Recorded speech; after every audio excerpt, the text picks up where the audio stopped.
Welcome. I trust you are ready for a new mystery to unfold.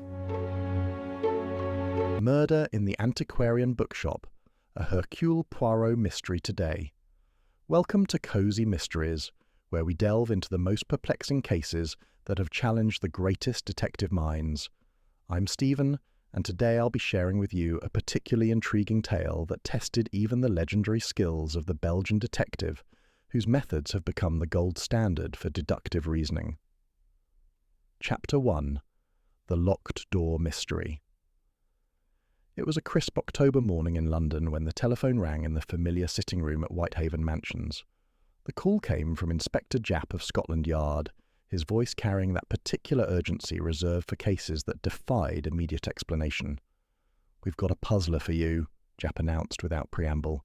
Bookshop owner found dead in his locked store, no sign of forced entry, no obvious weapon, and the victim was clutching a valuable book that might be worth more than most people's houses. The shop in question was Blackwood and Sons Rare Books, nestled in a narrow alley off Charing Cross Road. It had been in the Blackwood family for 3 generations, specialising in first editions and manuscripts that collectors would kill for, a phrase that in this instance carried an uncomfortable irony. Edmund Blackwood, 62 years old and a pillar of London's antiquarian book community, had been discovered by his assistant when she arrived for work that morning. The shop door was locked from the inside, the windows were secure, and there was no other means of entry or exit, yet somehow Edmund Blackwood was very much dead. When our detective arrived at the scene, he was immediately struck by the meticulous order of the shop. Tall mahogany shelves lined every wall, filled with leather-bound treasures arranged with obsessive precision. The air carried the distinctive scent of old paper and leather bindings, a perfume that spoke of centuries of accumulated knowledge and stories. The victim lay near his desk in the back office, his face peaceful except for a slight frown, as if he had died while puzzling over some literary conundrum. In his right hand, clutched with surprising firmness for a dead man, was a slim volume bound in deep blue Morocco leather with gold tooling. "First edition of Dickens' A Christmas Carol," announced Detective Sergeant Morrison, consulting his notebook. "Worth about $15,000 according to the initial estimate. Published in 1843, only a few hundred copies of the first printing still exist." But even before the sergeant finished speaking, those keen eyes were already noting details that others had missed. The position of the body suggested the man had fallen forward, yet the book was held as if it had been deliberately placed in his grasp. The desk showed signs of recent use, papers scattered, ink still wet in the fountain pen left uncapped. More intriguingly, a magnifying glass lay nearby, and a sheet of paper bore notations in Blackwood's handwriting. Page 97. Watermark inconsistent. Check binding thread. Possible forgery. The famous detective knelt beside the body, his practiced eye taking in every detail. The victim's clothing was undisturbed, his wallet intact, and there were no obvious signs of violence, yet something was distinctly wrong about the scene, something that nagged at that methodical mind like a discordant note in an otherwise perfect symphony. "When exactly was Mr. Blackwood last seen alive?" came the careful inquiry. Inspector Japp consulted his notes. "Yesterday evening around 6:00. His assistant, Miss Helen Morley, locked up with him as usual. She's worked here for 5 years, completely trustworthy. The shop was supposed to open at 9 this morning, but when she arrived she found the door locked and Mr. Blackwood unresponsive inside. And the key? Found in Blackwood's pocket. Only 2 keys exist, his and Miss Morley's. Both are accounted for." The detective's attention returned to the precious book in the dead man's hand.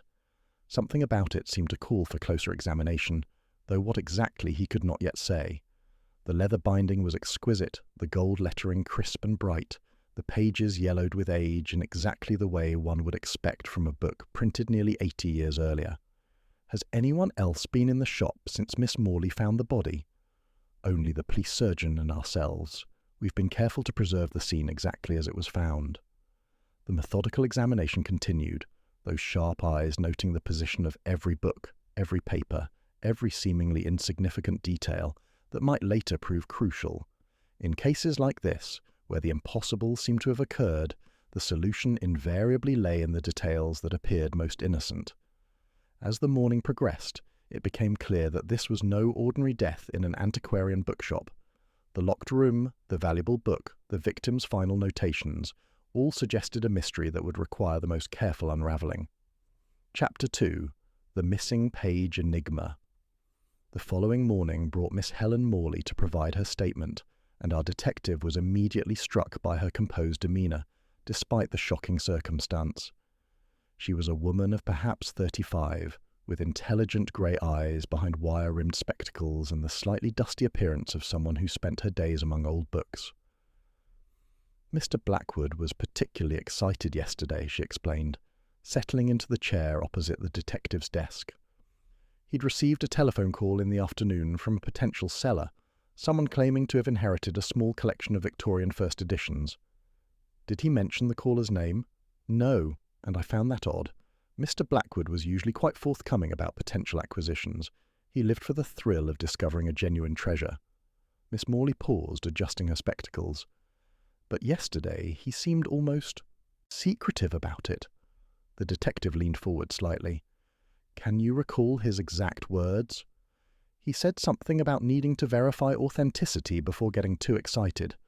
Then he spent the last hour before closing examining the Dickens volume, the one found with his body. He had his magnifying glass out and was making notes. Had you seen that particular book before? Miss Morley frowned. That's the strange thing. I could have sworn we sold that exact edition 6 months ago to a collector from Edinburgh. Mr. Macpherson, I believe his name. But when I mentioned it to Mr. Blackwood yesterday, he insisted this was a different copy. This information prompted an immediate examination of the shop's sales records. The transaction Miss Morley remembered was indeed recorded. One first edition A Christmas Carol, sold to a Mr. Alistair Macpherson for $14,000. The book's provenance was meticulously documented, as was Blackwood's custom with all valuable items. Yet here was an apparently identical volume found clutched in the dead man's hand. Returning to the crime scene for a more thorough examination, the detective requested that the Dickens volume be carefully removed from evidence storage. Under proper lighting and with a magnifying glass, the book revealed its secrets slowly. The binding was indeed magnificent, the pages properly aged, and the typeface exactly what one would expect from Chapman and Hall's 1843 printing. But there, on page 97, was an anomaly so subtle that only an expert would notice. The watermark, murmured the detective, holding the page up to the light. It's wrong. The watermark, which should have displayed the papermaker's distinctive crown and initials used in 1843, instead showed a slightly different crown design, one that wasn't introduced until, more tellingly, when the binding was carefully examined, several pages showed evidence of having been recently removed and reinserted. Someone has been very clever, the detective observed to Inspector Japp. This book is largely genuine, a real 1840s copy, but certain pages have been replaced with extremely skillful forgeries. But why go to such elaborate trouble? Surely the value difference wouldn't justify the effort. But suppose the replaced pages contain something more valuable than the original text, something that made this particular copy worth far more than 14,000 tolland. A careful examination revealed that page 97 was indeed a forgery, along with pages 96 and 98. The forger had been skilled enough to match the paper weight, the typeface, and even the aging process, but had made the crucial error with the watermark. More intriguingly, when compared with a reference copy of the same edition, the text on these pages was identical to the original. Whatever had been removed hadn't changed the story itself, which suggested the original pages contained something additional, perhaps marginalia, perhaps an inscription, perhaps something inserted between the pages. Mr. Blackwood discovered the forgery, the detective concluded. His notes indicate he was suspicious of the watermark and binding. The question is, what did the original pages contain that was worth killing for? Miss Morley was summoned again and asked about any customers who had shown particular interest in annotated or inscribed copies. There was one gentleman, she recalled after some thought, Mr. Sebastian Frost. He's a literary scholar writing a book about Dickens' original manuscripts. He was specifically looking for copies that might contain contemporary marginalia or corrections in Dickens' own hand. Such annotations would be extremely valuable. Invaluable? A Christmas Carol was written very quickly. Dickens completed it in just 6 weeks. Scholars believe he may have made last-minute changes and corrections that were never properly documented. Any copy containing his actual handwriting would be worth, well, hundreds of thousands of pounds. The picture was beginning to form, though many pieces remained missing. Someone had discovered that the Blackwood shop's copy of A Christmas Carol contained something extraordinary. Likely Dickens' own annotations. They had arranged to steal or copy these precious pages, replacing them with skillful forgeries. But Edmund Blackwood, with his expert eye, had detected the deception. The question remained, who was the forger, and how had Edmund Blackwood's discovery led to his death in a locked room? Chapter 3. The Scholar's Secret. Sebastian Frost proved to be a man of considerable academic reputation and equally considerable personal vanity. He received visitors in his study at University College London, surrounded by towering bookshelves and framed credentials that proclaimed his expertise in Victorian literature. Edmund Blackwood? Frost's thin eyebrows rose in apparent surprise. Yes, I knew him professionally. A competent dealer, though not particularly scholarly in his approach.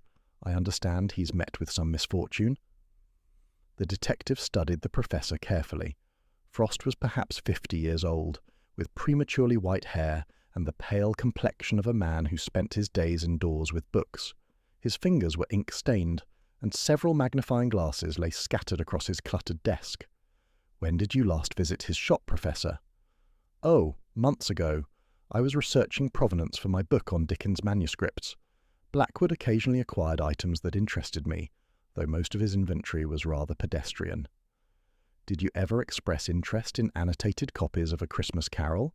Frost's pause was fractional but noticeable. That particular work is central to my research. Naturally, any copy with contemporary marginalia would be of tremendous scholarly interest. And commercial interest as well, I imagine. Well, yes. The intersection of academic and monetary value is unavoidable in my field. Frost's tone became slightly defensive. But my interest is purely scholarly, I assure you. The detective noticed several things about Frost's study that seemed worth investigating. First, there was a recently used printing press in the corner, supposedly for reproducing manuscript fragments for his research. Second, several bottles of chemical aging solutions sat on a side table. Third, and most tellingly, a magnifying glass identical to the one found near Blackwood's body lay among the papers on Frost's desk. You do your own printing work, Professor? For academic purposes only. Sometimes it's necessary to reproduce manuscript pages for comparison. I have expertise in historical printing techniques. It's essential for authentication work. When asked about his whereabouts on the previous evening, Frost claimed to have been at home, working alone on his manuscript. No witnesses could corroborate this claim. After leaving the professor's office, the detective paid a visit to the publisher, who was handling Frost's forthcoming book. The editor, Mr. James Whitmore, proved surprisingly forthcoming about the project's challenges. Frost has been working on this book for 5 years, Whitmore explained. The problem is, he needs something spectacular to make it commercially viable. Academic works about Dickens are a hard sell unless they contain genuine discoveries. Has Professor Frost mentioned any recent discoveries? Funny you should ask. Just last week he submitted a new chapter, claiming to have identified previously unknown marginalia in Dickens' hand. He said he'd found evidence in a private collection, but he was being very secretive about his source.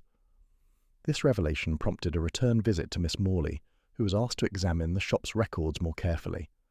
After an hour of searching through transaction logs and correspondence files, she made a disturbing discovery.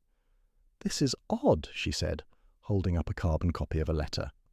3 weeks ago, Mr. Blackwood wrote to Professor Frost, offering him first viewing rights on any Dickens materials that came into the shop, but there's no record of Frost ever responding or visiting. Yet, Professor Frost claimed he hadn't been to the shop in months. Exactly, and look at this. Miss Morley produced another document. A week later, we received an inquiry from someone claiming to be Frost's research assistant, asking specifically about annotated copies of A Christmas Carol. The letter was signed by someone named Marcus Webb. A check with the university revealed that Professor Frost employed no research assistant named Marcus Webb. Moreover, The address given on the letter led to a vacant office building in Bloomsbury. The detective was beginning to see the outline of an elaborate deception. Someone, likely Frost himself, had been monitoring Blackwood's inventory under false pretenses. When the valuable Dickens volume with its precious annotations came to light, a plan had been set in motion to acquire those annotations through forgery and substitution. But Edmund Blackwood's expertise had threatened to expose the scheme. His death in the locked room was beginning to look less like an impossible mystery and more like a very clever murder designed to look like natural causes, while eliminating the one person who could identify the forger. The question remained: how had Frost managed to kill Blackwood in a locked room, and what had become of the original pages with their priceless Dickens annotations? Chapter 4. The Forgers. The investigation into Professor Frost's activity revealed a man whose academic reputation masked increasingly desperate financial circumstance. A discreet inquiry with the university's bursar uncovered that Frost owed substantial gambling debts and had been borrowing against his future book royalties for months. The professor has been under considerable pressure, confided Dr. Margaret Hayes, the department head, during a private conversation. His research funding was cut last year, and his publisher has been demanding delivery of his manuscript. Between you and me, I suspect he's been cutting corners in his methodology. This information cast Frost's interest in the Dickens annotations in a new light. For a man facing financial ruin, the discovery of genuine Dickens marginalia would solve multiple problems, providing both the spectacular content his book needed and a valuable commodity that could be sold to private collectors for enormous sums. A return visit to Frost's study, this time with a search warrant, revealed the true extent of his forging operation. Hidden in a locked cabinet were several bottles of rare chemicals used for aging paper and ink, along with samples of 19th century paper, watermarked with various publishers' marks. More damning still were the meticulous notes detailing the process of creating convincing forgeries.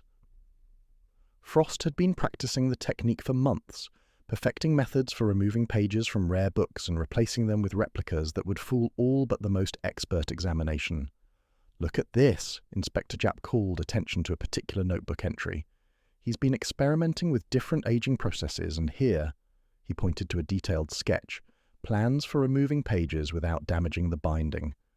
The detective examined a set of specialized tools clearly designed for book surgery: thin, sharp blades for cutting binding threads, heated irons for resealing wax, and delicate brushes for applying aging solution. The equipment was far more sophisticated than any legitimate academic research would require, but the most revealing discovery was a practice notebook where Frost had been attempting to forge Charles Dickens' handwriting, page after page showing painstaking efforts to replicate the author's distinctive script with particular attention to marginal annotations and corrections. "He's been planning this for months," the detective observed, studying the progression of forgery attempts. "But see here, his handwriting practice stops abruptly 2 weeks ago. That suggests he found what he was looking for and no longer needed to create false annotations." A careful examination of Frost's recent correspondence revealed something even more interesting. A letter from an auction house in Edinburgh, acknowledging receipt of 3 manuscript pages attributed to Charles Dickens for authentication and potential sale. The timing was perfect. The letter was dated 5 days before Edmund Blackwood's death. Confronted with this evidence during a second interview, Professor Frost's composure finally cracked. His story emerged in reluctant fragments, each admission extracted only when faced with irrefutable proof. "I never intended for anyone to be hurt," he insisted, his academic dignity crumbling. "I was simply trying to preserve literary history. Blackwood was keeping those annotations locked away where no scholar could study them properly." "So, you decided to steal them?" "Not steal, liberate them for academic study. I plan to publish my findings and donate the originals to the British Library. It was never about money." But this claim was contradicted by the auction house correspondence, which clearly indicated Frost's intention to sell the pages to the highest bidder. The method of the theft was ingenious in its simplicity. Frost had visited the shop 3 weeks earlier, posing as his fictional research assistant, Marcus Webb. During this visit, he had identified the valuable Dickens volume and noted its exact position in the inventory. He had then spent 2 weeks creating perfect replicas of pages 96 through 98 using period-appropriate paper and ink, and aging them with chemical processes. The only error had been the watermark, a detail so obscure that he had assumed no one would notice. The substitution was easy, Frost admitted. I simply waited until closing time and returned after hours through the back entrance. Blackwood always left the rear door unlocked, a terrible security habit, but convenient for my purpose. But this explanation raised an obvious question. If Frost had successfully stolen the pages 3 weeks ago, why was Edmund Blackwood found dead, clutching the forged book just yesterday? The answer, when it came, revealed the true complexity of the crime and explained how a clever murder had been disguised as death from natural causes in a locked room. Chapter 5. The Poisoned Knowledge. The revelation of how Edmund Blackwood had actually died came from an unexpected source, his own meticulous record-keeping.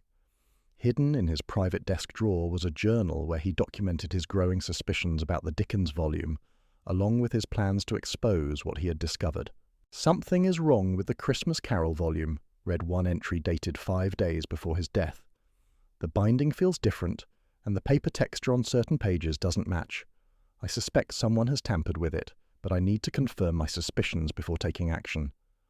The next entry was even more revealing. "Confirmed my fears. Pages 96-98 are forgeries, but excellently done. Someone has stolen Dickens's original marginalia, annotations that would be worth a fortune to collectors. I must identify the thief before they profit from this deception." But it was the final entry, written on the day of his death, that provided the crucial clue. Confronted Professor Frost this afternoon. He denied everything, but his reaction convinced me of his guilt. I've given him until tomorrow to return the stolen pages, or I'll contact the police. He seemed genuinely frightened. Good. This entry explained why Frost's earlier story about the timing didn't match the evidence. The professor had indeed stolen the pages weeks earlier, but Blackwood had only recently discovered the theft. The confrontation between the two men had taken place on the very day of Blackwood's death. A more thorough examination of the crime scene, now guided by this new information, revealed additional clues that had been previously overlooked. The detective noticed that Blackwood's teacup sitting on his desk still contained a small amount of cold liquid. "Has this been tested?" he inquired of Inspector Japp. The police surgeon took a sample, but preliminary tests showed nothing unusual, just ordinary tea. Perhaps it's time for more sophisticated analysis. The tea sample was sent to a forensic laboratory, with specific instructions to test for exotic poisons that might not appear in routine screening. The results, received 2 days later, confirmed what the detective had begun to suspect. "Aconitine," announced Dr. Peterson from the forensics laboratory. "A highly toxic alkaloid derived from monkshood or wolfsbane. Extremely difficult to detect without specific testing, and it produces symptoms that closely resemble heart failure." The poison explained how Blackwood had died in his locked shop with no obvious signs of violence. Aconitine was virtually tasteless when dissolved in tea, and its effects could be delayed for several hours. After ingestion, the victim would experience what seemed like a heart attack, with no external evidence of poisoning. But this discovery raised a new question. How had Professor Frost administered the poison to Blackwood in a shop that had been locked from the inside? The answer came from a more careful examination of Blackwood's appointment calendar. There, written in his neat handwriting, was an entry for 4:30 p.m. on the day of his death. "Tea with SF, final discussion."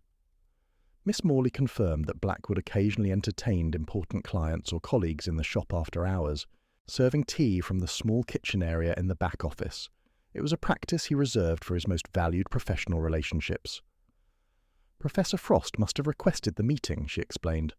"Mr. Blackwood was very particular about such appointments. He would have prepared tea himself and locked the front door to ensure privacy." The timeline was becoming clear. Frost had arrived for the meeting, probably bringing the poison already dissolved in a small container. During the tea service, he had found an opportunity to introduce the aconitine into Blackwood's cup, perhaps while the older man was distracted by examining the forged book. The poison would have taken effect gradually. Frost could have left the shop normally with Blackwood still alive but beginning to feel unwell. By the time the aconitine reached lethal concentration in Blackwood's system, Frost would have been safely away, establishing an alibi for the time of death.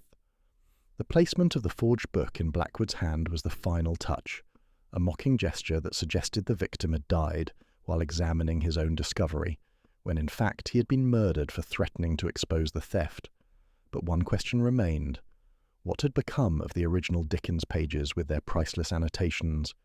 And could their recovery provide the final proof needed to convict Professor Frost of murder? Chapter 6. The Edinburgh Connect. The trail of the stolen Dickens annotations led north to Edinburgh, where the auction house correspondence had indicated the pages were being held for authentication. Henderson and Associates, rare book auctioneers, occupied an elegant Georgian building on Princes Street, and its director, Miss Charles Henderson, received the detective with professional courtesy tinged by obvious concern. "Professor Frost contacted us 6 weeks ago," Henderson explained, consulting his files. "He claimed to have discovered 3 manuscript pages with Dickens' marginalia in a private collection that was being dispersed. Given his academic reputation, we agreed to authenticate them preliminary to a possible sale." "What was your assessment?" "Extraordinary, if genuine. The annotations appeared to be in Dickens's hand, showing last-minute revisions to A Christmas Carol.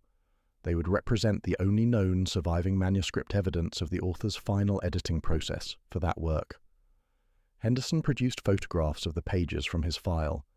Even in reproduction, the marginalia was clearly visible, Dickens's distinctive handwriting filling the margins with corrections, deletions, and additional phrases that added depth to several key passages. The estimated value? Conservative estimate of $200,000. Possibly much more at auction. American collectors would pay extraordinary sums for authentic Dickens manuscripts. But Henderson's expression grew troubled as he continued. However, Professor Frost withdrew the pages just 2 days ago, claiming he needed to conduct additional provenance research. He seemed quite agitated and insisted on taking them immediately, despite our authentication process being incomplete. This timing corresponded exactly with Edmund Blackwood's confrontation with Frost.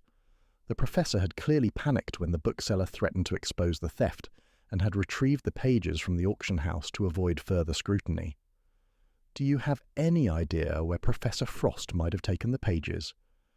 "He mentioned something about a private collector who had expressed interest, a Mr. Aldrich Morrison, who has a substantial collection of Victorian manuscripts in his castle in the Highlands." The detective immediately recognized the name.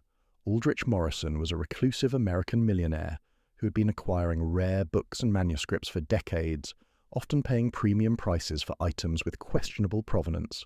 If Frost had sold the pages to Morrison, recovering them would be extremely difficult. A telephone call to Morrison's estate confirmed the worst fears. The millionaire had indeed purchased 3 Dickens manuscript pages from Professor Frost, paying an undisclosed sum for what he believed to be a legitimate acquisition. The transaction had been completed just yesterday. "Mr. Morrison is currently travelling in Europe," explained his secretary. "The manuscripts have been added to his vault collection and won't be accessible until his return next month." This development created a serious problem for the investigation. Without the physical evidence of the stolen pages, proving Frost's guilt would be much more difficult. The professor could claim that his transaction with Morrison involved different manuscripts entirely, or that his dealings were legitimate academic research. But the detective had noticed something in Henderson's photographs that might provide the breakthrough needed. In the margins of one page, beside Dickens's annotations, was a small mark that appeared to be a modern pencil notation, barely visible but definitely not from the 1840s. "Mr. Henderson, do you have these photographs under magnification?" Using the auction house's professional equipment, the tiny marking became clearly visible, the initials EB in pencil, along with what appeared to be an inventory number. Edmund Blackwood's marking system, Inspector Japp confirmed when shown the photograph. He always initialed valuable items and assigned inventory numbers. This proves the pages came from his shop. Miss Morley was able to confirm that the inventory number matched Blackwood's system for cataloguing items of exceptional value. More importantly, she remembered seeing him make this exact marking when he first examined the Dickens volume months earlier. He was so excited about the annotations, she recalled. He said they were museum-quality discoveries that would need special documentation. I, watched him make those tiny pencil marks to ensure we could always prove provenance. This evidence created an unbreakable chain connecting the stolen pages to Blackwood's shop, and from there to Professor Frost's theft and subsequent murder of the bookseller. The professor's academic reputation and his access to sophisticated forging equipment had enabled him to commit what he believed would be the perfect crime.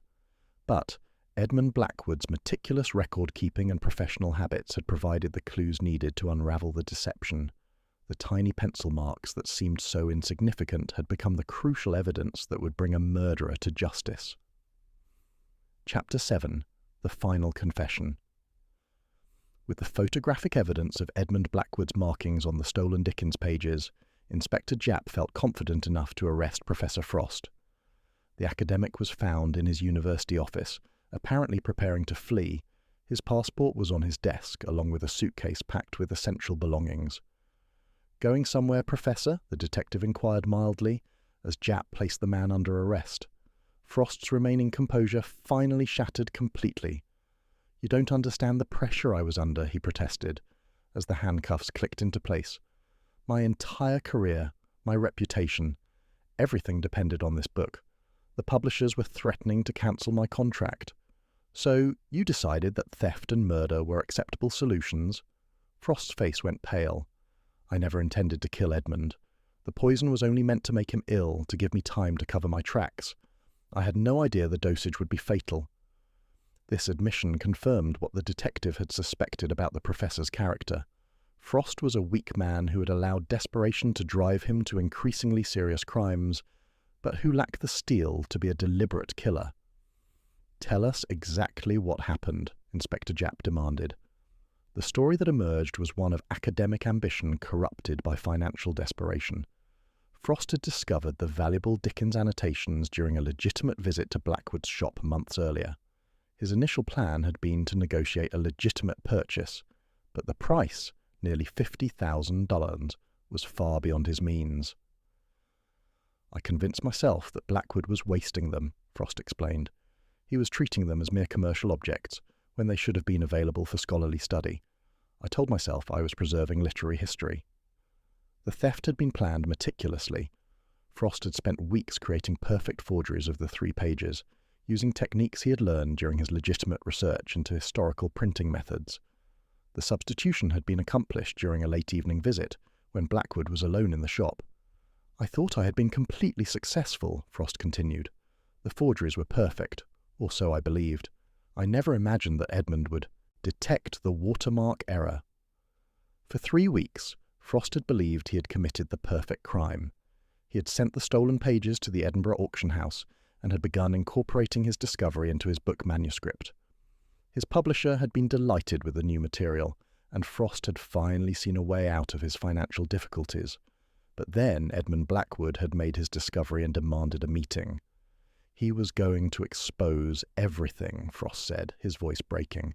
"My career, my reputation, my future, all destroyed by one old man's obsession with authenticity." The confrontation in the bookshop had been heated. Blackwood had demanded the return of the original pages and threatened to contact both the police and the university. Frost had begged for time to resolve the situation, but the bookseller had been implacable. "I brought the aconitine as a last resort," Frost admitted. "I had researched its properties for a novel I once considered writing about Victorian poisoners. I thought I could give Edmund just enough to make him sick, to hospitalize him, and give me time to retrieve the pages from Edinburgh and return them." But Frost's knowledge of poisons, gleaned from academic research rather than practical experience, had led him to miscalculate the dosage. What he had intended as a temporary incapacitation had become murder. "I waited outside until I saw Edmund collapse," he continued. "I was going to call for an ambulance, to make it look like a heart attack brought on by stress. But when I went back inside, he was already dead." The placement of the forged book in Blackwood's hands had been Frost's final attempt to control the narrative. He had hoped that investigators would assume the bookseller had died from natural causes while examining his inventory. "I never meant for it to go so far," Frost concluded. "One small deception led to another, and then another, until I found myself trapped in a web of lies and crime." The detective observed the broken man with a mixture of pity and disgust. Academic fraud was one thing, but murder, even unintentional murder, was quite enough. Frost's intellectual arrogance had led him to believe he could manipulate events like variables in a research project without considering the human costs of his actions. Chapter 8. The Recovered Treasure. The recovery of the stolen Dickens annotations required delicate diplomatic negotiations with Aldrich Morrison's representatives in Scotland. The American millionaire, learning that his recent purchase was stolen property connected to a murder case, proved surprisingly cooperative in returning the pages to their rightful place in the investigation.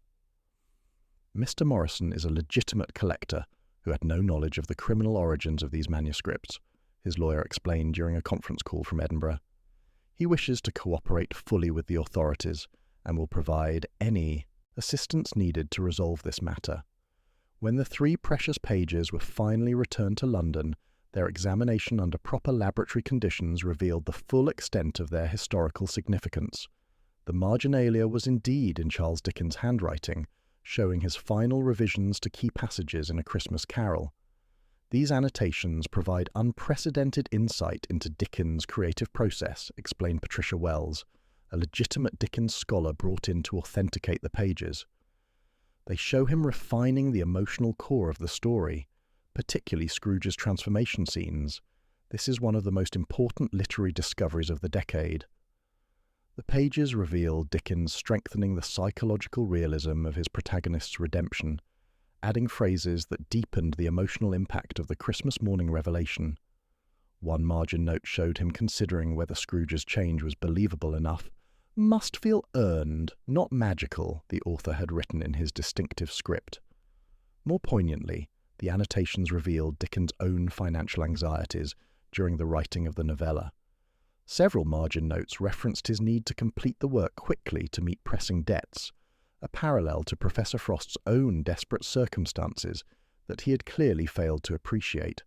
The irony was not lost on those involved in the case. Both Dickens and Frost had been driven by financial pressure to produce work under difficult circumstances. But where Dickens had created a masterpiece about redemption and the possibility of moral transformation, Frost had chosen the path of deception and crime. Miss Morley, representing the Blackwood estate, was faced with a complex decision about the pages' future. Their value had only increased due to the publicity surrounding the case, but their association with murder made them a troubling inheritance. Mr. Blackwood would have wanted them preserved for scholarly study, she decided, after much consideration, but he also believed in the importance of legitimate provenance and honest dealing. Her solution proved elegant. The pages would be donated to the British Library, where they would be available for academic research, while ensuring that no one could profit from the crime that had been committed to possess them. The donation would be made in Edmund Blackwood's memory, honouring his commitment to preserving literary heritage. The detective found this resolution satisfying in its justice. The stolen treasure would be returned to the public domain, available for the legitimate scholarly study that Professor Frost had claimed to champion. Meanwhile, Frost himself faced trial for murder, his academic career destroyed by his own greed and deception. The case had demonstrated once again that the perfect crime was usually undone by the criminal's own assumptions and oversights. Frost had been brilliant enough to create convincing forgeries and sophisticated enough to plan an elaborate theft, but he had failed to account for the expertise and dedication of his victim. Edmund Blackwood's knowledge of books and his meticulous professional habits had provided the clues needed to solve his own murder. The tiny pencil marks that identified the stolen pages, the careful records that documented his growing suspicions, and his final journal entries had all combined to expose the truth. In death, the elderly bookseller had achieved a final victory over the man who had killed him, ensuring that justice would be served and that the literary treasures he had protected would find their proper home. Chapter 9. The Web of Deception Unravelled. The trial of Professor Sebastian Frost became a sensation in London's academic and literary circles. The courtroom was packed daily with colleagues, students, and book collectors, all eager to hear the details of how scholarly ambition had led to theft and murder. During the proceedings, additional evidence emerged that painted an even darker picture of Frost's activities. A thorough investigation of his financial records revealed that the Dickens annotations were not his first foray into academic fraud. Professor Frost has been systematically selling discoveries to private collectors for the past 3 years, testified Detective Sergeant Morrison. We've identified at least 6 other cases where manuscripts or annotations supposedly found in his research were actually stolen from libraries or private collections. The detective's methodical unravelling of Frost's crimes revealed a pattern of increasing boldness and sophistication. What had begun as small-scale theft from university libraries had evolved into elaborate schemes targeting rare book dealers and private collectors. Each success made him more confident, the detective explained to the court. He developed a network of unscrupulous dealers and collectors who asked few questions about provenance, provided the items were genuine and the prices reasonable. The prosecution presented evidence that Frost had been living far beyond his academic salary for years, funding his lifestyle through these illegal sales. His gambling debts, initially presented as the motive for the Dickens theft, were merely the latest financial pressure in a long history of monetary problems. Miss Morley's testimony proved particularly damaging to Frost's defence. She detailed how the professor had visited the Blackwood shop repeatedly under various pretences, systematically cataloguing valuable items that could be potential theft targets. He was always very charming and knowledgeable, she recalled. Mr. Blackwood respected his expertise and often consulted him about authentication questions. The professor exploited that trust to identify the most valuable items in our inventory. The defense attempted to portray Frost as a victim of academic pressure and financial desperation, arguing that his crimes were aberrations driven by circumstances beyond his control. His barrister painted a picture of a dedicated scholar whose career had been derailed by an unforgiving publish or perish academic environment. Professor Frost devoted his life to preserving literary heritage, the defense argued. His methods may have been misguided, but his intentions were to ensure that important historical documents would be studied and appreciated rather than locked away in private collections. But this argument was undermined by the evidence of Frost's extensive sales to those same private collectors. The prosecution demonstrated that scholarly preservation had been merely a convenient justification for what was essentially a sophisticated theft ring. The murder charge proved more complex to prosecute. Frost maintained that he had never intended to kill Edmund Blackwood, claiming that his knowledge of poisons was purely theoretical and that he had miscalculated the dosage through inexperience. I researched aconitine for a historical novel about Victorian poisoners, he testified in his own defence. I thought I understood its properties, but I had no practical experience with such substances. I genuinely believed I was administering a non-lethal dose. The prosecution's toxicology expert challenged this claim, demonstrating that the amount of aconitine found in Blackwood's system was far beyond what could reasonably be considered a miscalculation. The concentration of poison suggests deliberate intent to cause death, Dr. Peterson testified. A scholar with Professor Frost's research capabilities would have had access to precise information about lethal dosages. This was not an accident. The detective's testimony tied together all the elements of the case, presenting a clear timeline that showed premeditation rather than spontaneous desperation. Frost's acquisition of the poison, his careful preparation of the forged pages, and his systematic planning of the theft all pointed to calculated criminal intent. The evidence shows that Professor Frost spent months planning this crime, the detective explained to the jury. The murder was not a panic response to being discovered. It was part of a deliberate strategy to eliminate the one person who could expose his activities. As the trial progressed, Frost's academic colleagues began to distance themselves from him. Several testified that they had suspected irregularities in his research, but had hesitated to challenge someone of his reputation. The academic world is small and closely connected, explained Dr. Margaret Hayes, his former department head. Accusations of fraud are extremely serious and can destroy careers, even when unfounded. We all gave Professor Frost the benefit of the doubt, perhaps for too long. Chapter 10. Justice and Redemption. The jury's verdict, delivered after 3 days of deliberation, found Professor Sebastian Frost guilty of murder in the first degree, as well as multiple counts of theft and fraud. The judge's sentencing reflected the severity of the crimes and the breach of academic trust they represented. Professor Frost, you have betrayed not only the individuals you victimized, but the entire scholarly community that placed its trust in your expertise, the judge declared. Your crimes strike at the heart of academic integrity and the preservation of our literary heritage. The sentence of life imprisonment with a minimum of 25 years seemed to age Frost visibly as it was pronounced. The man who had once commanded respect in lecture halls and academic conferences was led away in shackles, his reputation and future destroyed by his own choices. In the aftermath of the trial, the academic community began a period of soul-searching about the pressures and temptations that had led to such a spectacular fall from grace. Universities implemented new procedures for verifying the authenticity of scholarly discoveries, and academic publishers began requiring more rigorous documentation of manuscript sources. The Blackwood Rare Bookshop, meanwhile, faced an uncertain future. Miss Morley had inherited the business from her employer's estate, but the publicity surrounding the murder had made customers wary of visiting the establishment. People seem to think the shop is somehow cursed, she confided to the detective during a follow-up visit. Edmund would have been heartbroken to see his life's work treated with such superstition. However, the donation of the recovered Dickens annotations to the British Library had brought unexpected positive attention to the shop's commitment to scholarly integrity. Several academic institutions began approaching Miss Morley about serving as their agent for rare book acquisitions, recognizing the shop's reputation for meticulous authentication.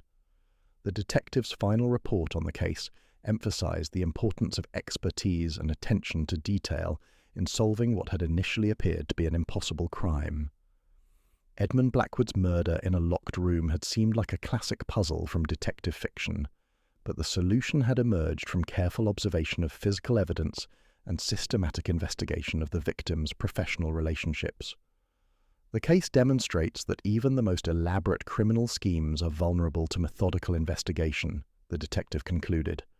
Professor Frost's academic brilliance enabled him to create sophisticated forgeries and plan complex thefts, but he underestimated the expertise of his victim and the persistence of proper police work. The stolen Dickens annotations found their permanent home in the British Library's manuscript collection, where they were made available to scholars worldwide. The exhibition of the pages, titled Hidden Treasures: The Blackwood Dickens Discovery, drew thousands of visitors and raised new questions about how many other literary treasures might be hidden in private collections. Dr. Tricia Wells, the Dickens scholar who had authenticated the annotations, published a comprehensive study of their significance. Her work, dedicated to Edmund Blackwood's memory, became the definitive academic treatment of the newly discovered marginalia.